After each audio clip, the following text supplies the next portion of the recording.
Olá, pessoal. Aqui é o professor Emerson novamente, partindo agora para a 10ª parte do ponto 2, aspectos gerais e procedimentais da mediação e arbitragem. Bem, pessoal, outra característica da arbitragem, dando prosseguimento ao assunto que a gente vinha comentando, é a concentração de atos, ou seja, a arbitragem apresenta número inferior e principalmente atos expressivamente mais concentrados e rápidos. Esse tipo de quadro é exatamente o que justifica a finalização das demandas de maneira mais célere, como se não bastasse, conforme já dito, na arbitragem não existe a via recursal. Pessoal, concentração de atos é porque há poucos atos jurídicos no processo de arbitragem diferente do judicial. E isso também colabora para a rapidez, tá? Outra questão é que não tem recurso, ou seja, você não pode recorrer da decisão arbitral para um tribunal de justiça para os desembargadores ou para um tribunal superior em Brasília para os ministros resolverem. Então, essa concentração de atos, ou seja, poucos atos são realizados para resolver o problema, já facilita a celeridade e simplifica a resolução do conflito.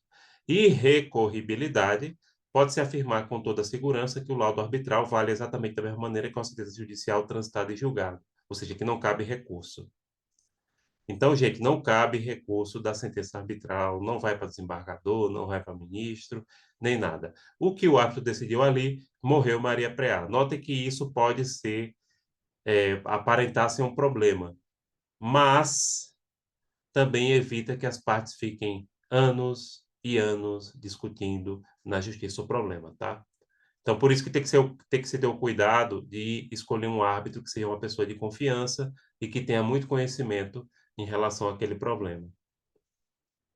Informalidade. De modo distinto ao que ocorre no processo judicial, o procedimento arbitral tem caráter mais informal. Claro que deve haver o respeito às regras estabelecidas na lei, do contrário, aliás, não haveria sequer a necessidade da existência de uma norma regulamentadora, né?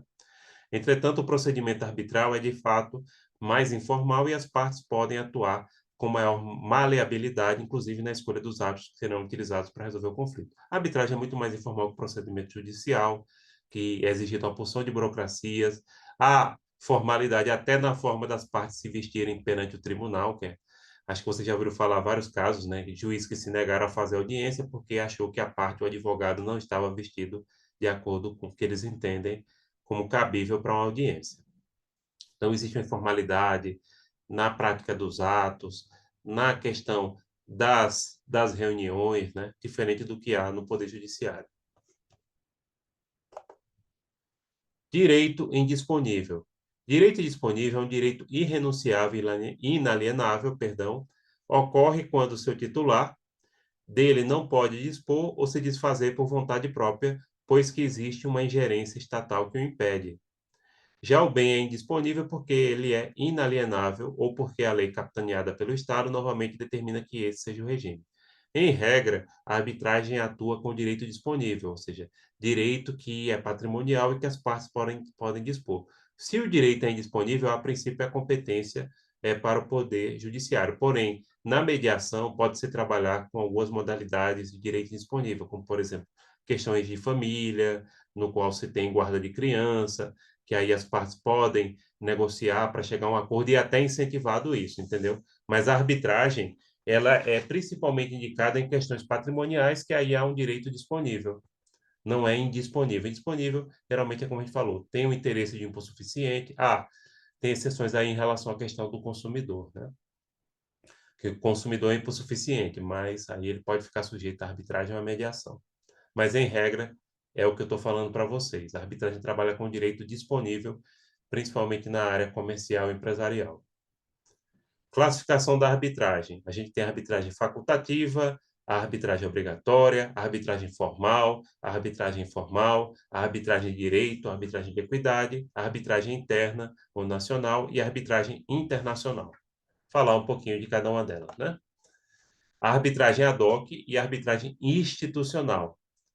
A arbitragem facultativa e obrigatória, no caso do Brasil, a arbitragem é sempre voluntária ou facultativa, ou seja, as partes é quem escolhem, ou seja, o ordenamento jurídico do país somente admite que haja arbitragem a qual for escolhida pelas partes, livremente por força da Constituição Federal de 1988, né? Então, as partes escolhem, não é obrigatório no Brasil, é facultativo, tá?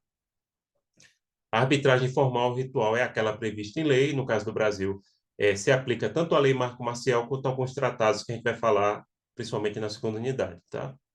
E que atende ao interesse social. Somente essa produz efeitos jurisdicionais. No Brasil, só se aceita a arbitragem formal, que é feita nos termos da legislação nacional e da internacional. A arbitragem informal é aquela que não observa as prescrições impostas pelas normas. Essa tem a sua forma livre. Caso as partes recorram à arbitragem formal ou livre ou não ritual para resolver suas diferenças, há que se verificar que esse tipo de arbitragem não tem aptidão para desencadear os efeitos legais atribuídos à arbitragem formal, ou seja, não há garantia de coisa julgada e o valor do título executivo da sentença condenatória do árbitro. No Brasil, não se admite a informal, tá? Quer dizer, se admite se as partes quiserem, mas não vale como título executivo na justiça, ou seja, aquela decisão de uma arbitragem formal não é a mesma coisa que uma sentença judicial que acontece na arbitragem formal, né? Mas assim, as partes podem fazer entre si, se elas quiserem. A arbitragem de direito é aquela em que o árbitro está obrigado a resolver a disputa aplicando as normas de direito positivo. Então, ele usa a legislação do país, por exemplo, na arbitragem de direito. Já na arbitragem de equidade, é aquela em que o árbitro pode decidir, segundo o seu entendimento de justiça, né, dado as circunstâncias de cada caso, ou seja, aplicando as regras por ele formuladas. A equidade é um dos meios supletivos das lacunas do direito.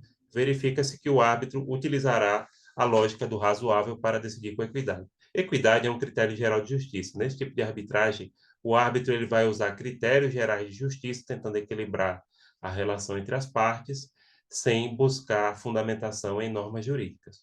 Pessoal, aqui encerramos essa parte do nosso ponto 2, aspectos gerais e procedimentais da mediação e arbitragem. A gente fica por aqui, estou sempre à disposição de vocês. Tchau, tchau.